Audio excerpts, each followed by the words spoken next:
Hey guys, I saw it in the news yesterday. Mark Cuban, who just hates Donald Trump. He's Donald Trump's Hitler. He's literally Satan. And this is Mark Cuban. He's a billionaire. He's sort of like the anti Elon Musk. He's for censorship.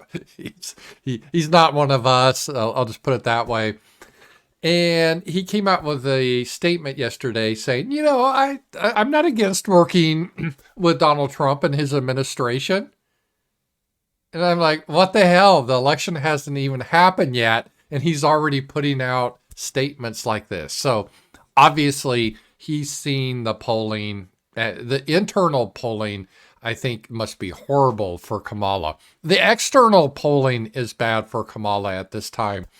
They just came out that all the battleground states currently Trump is winning. And even New Mexico now looks to be in play. That was supposed to be a safe blue state. So it's been a disaster for Kamala. She's looking frantic. All the joy is gone. She's looking quite upset. So now, don't get me wrong. The Democrats can always pull shenanigans like they did in 2020. But I'm getting the sense that the establishment is not interested in doing that. I get the sense there's a big mess in the next 4 years, especially financially, just because the deficit's going crazy. We're adding like $1 trillion of debt every 3 months or something crazy.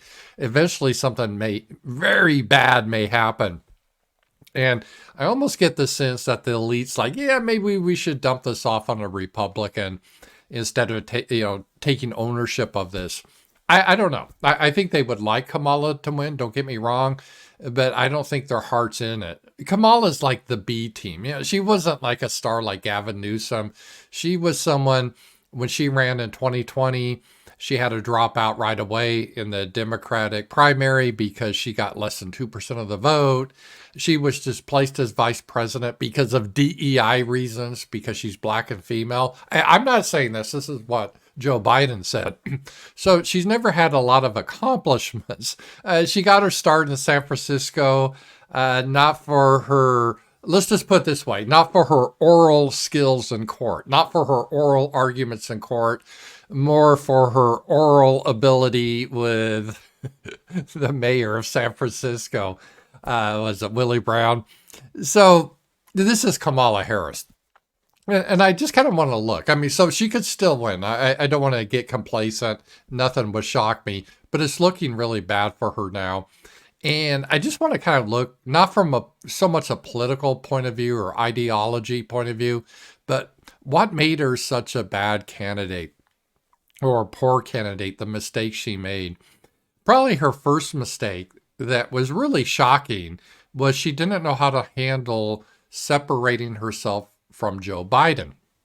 And this is an obvious question because right now, anytime she proposes something, Donald Trump or JD Vance, they bring up, well, why are you proposing this? You're vice president now. You're like co-partners with Biden. Why haven't you implemented this? You guys have been in charge for 3.5 years.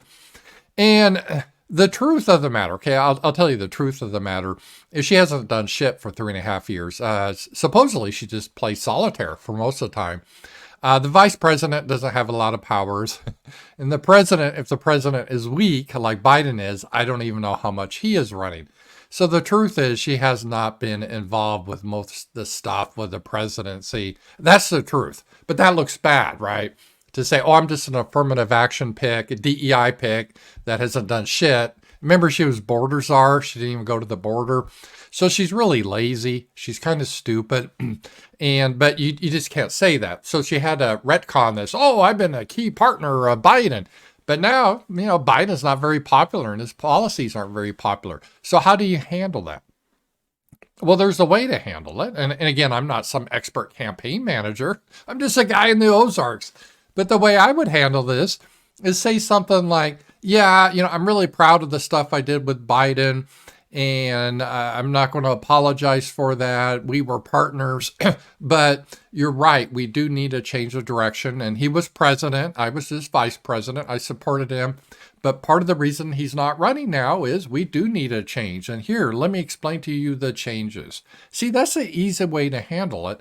But she could never answer the question that way. She always got confused with the question, like it was a big trap. And it shouldn't have been. It should have been obvious. That's like the first question you're going to get asked, and her campaign should have explained that to her, but she had no idea. The other problem that she had this campaign is Trump derangement syndrome. I swear it's a real thing, TDS. And she just constantly focused on Trump, Trump, Trump, Trump, Trump. Anytime they brought something up, it'd be Trump, Trump, Trump, Trump. And it has a negative effect in the sense you're putting all the attention on your opponent. I'm old enough to remember when Reagan ran, I think against Mondale, and the way he did it, he never referred to Mondale by name. It was always my opponent.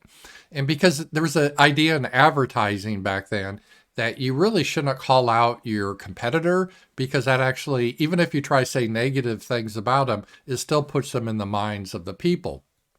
And we saw this just recently this weekend where, politicians always do stunts. They go somewhere and they pass out soup or coffee. And Trump went to a McDonald's and did a few, a photo op, basically it was. They had it all set up, Secret Service and everything. And they showed him how to do the fries, and he took some photos. I mean, he's not a real employee, right? But the left like, oh, he's not a real employee. Yeah, no shit. So, but they did that. And the way the Democrats should have handled that is just ignored it and say, hey, we're focused on the serious issues of America. But instead, they just became so obsessed with it. Tim Walz did, and Kamala, all about Trump and McDonald's. And of course, the reason Trump did it, he was trolling Kamala because it looks like she lied. She never worked in McDonald's. She just said that because she thought it'd make her look relatable. And he was trolling her. And, the first rule of trolling, when someone's trolling you, is don't feed the trolls, just ignore it and move on. She didn't. She took the bait. They all took the bait. So the big news cycle this weekend was about Donald Trump and McDonald's. That was a big news cycle. And everyone thought it was funny. Most people thought it was funny. Average people thought it was funny. I mean, the average person understands he's not literally an employee. He's like showing up for work today at McDonald's. They understand it, but they're in on the joke. Is kind of laughing at Kamala because of her lies. And Kamala, she wasn't able to handle that gracefully. So that was a problem. The third issue she had, and Democrats always have this issue, but the good ones, they bridge it, is being able to reach out to moderates so they don't seem too extreme. And Biden, he lied. His whole administration was extremely extreme. Extremely extreme. It was extreme. But the way he presented himself, or his campaign presented himself in 2020, is he's just like a nice old grandpa. He's not very radical. Let's go back to normal.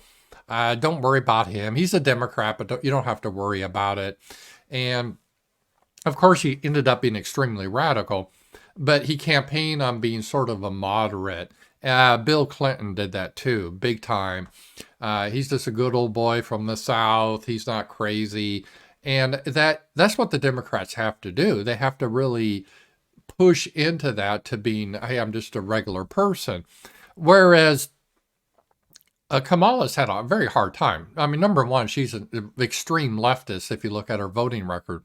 But nevertheless, she should reach out to people and be able to present herself as not extreme, but it came across as real cringy. The whole white men for Kamala thing was a big failure. People laughed at because it was basically her ads were a bunch of Hollywood homosexuals pretending to be like white straight men from the South or something. It came across as so bad. And so she wasn't able to bridge that. And that is huge because a lot of the moderates, they don't want someone too extreme. And she was flip-flopping on all these issues. Like she was against fracking, and then now she's for it, or was for it. I heard this yesterday. She flip-flopped back, and she's against it again. she's screwed then in Pennsylvania. It's over for her if that's her position. Another reason she did bad is she didn't really have focus on what people are concerned about. The biggest concern right now with people is the economy. It's usually the economy. Bill Clinton had his campaign slogan called "Is the economy stupid?" And that is primarily what people focus on. I mean, they have the other issues, the transgender thing, and it's scary, and other ones like abortion. And she got stuck on abortion, which I think most Americans just want to put behind us. Roe versus Wade was overturned. So you pro-lifers, and I'm pro-life, you got what you want. It's back to the states. It's constitutional. It's a state matter. So work with your states to get what you want. And according to Trump, it's over. I mean, that's where it is. It's up to the states. California, they can kill their baby to the 9th month. If you go to Arkansas, it's more restrictive. So you can live where, according to your values. It's called self-determination. So the matter really should be over. Trump doesn't want to focus on it. He said he's not going to do a federal abortion ban. He doesn't focus on abortion at all. And it's not really a top issue, but somehow Kamala got in her mind that this is a huge issue. And it seems like the people that are most worried about the whole abortion rights thing tend to be women that can no longer get pregnant anyway. They had this woman on that was, I forget her name, but she was an actress on Seinfeld. She was cute back in the day. And now she was ranting about, I want to get the government out of my crotch or something like that. And I'm like, bitch, you're like 63 years old. I doubt you're going to have an abortion or get pregnant. It's just not going to happen. You're an old woman now. What are you talking about? And that's the thing. The people that are most upset about abortion are these old hags that probably haven't had sex in 10 years. It's not really an issue. So it's really strange. And then they focused on this Project 2025, which, I'm on the right. I do political commentary. I never even heard of it before the election. They're acting like this big nefarious plot. Trump had nothing to do with it. He never read it. Their Twitter followers, they have fewer followers than I have. They're not a big thing, but they're acting like, oh, this is so scary. And everyone's like, well, what are you talking about? What is this? And so they focus on something Trump had nothing to do with, hasn't even read, but they're trying to make this all scary thing. I did look at Project 2025, and it's not really that scary. It's just basic bitch, GOP type of stuff. I mean, school choice, it's, but, they're trying to make that as a bugaboo to scare people. And finally, she was a bad candidate because she's just not likable. Part about politics, you got to be a likable person. It should be obvious. I don't think I'd be good at politics because I'm not good at the palling around with people. I'm really not. I enjoy speaking, but I'm not the backslapper, kissing babies. I just don't like that gig. You have to have kind of that if you're a politician. Reagan was great at this. He was a great, likable man. I know a lot of people have issues with him, but he had a charm about him. Bill Clinton. I mean, the guy was a scuzzball, but he was a charming man. He could meet with if he met with you, you'd probably like him on a personal level. He was funny and charming. But then you have Kamala. It's like, what the hell? She's got a personality sort of Hillary Clinton. It's not something you really want to see. She always looks like this deranged cackling, and she's supposed to have this joy she's always saying, but she always looks up unhappy, and she always looks like she has a stick up her ass. It's really strange. And this was typified when the Al Smith rush. This would have been a perfect opportunity for her to go in front of people, laugh at herself, let her hair down, so to speak, to show that she can have fun. No, her handlers didn't let her go to it. Trump went, had fun. Trump is that way. Trump is likable. A lot of people hate him, but in the personal interactions, people really like Trump.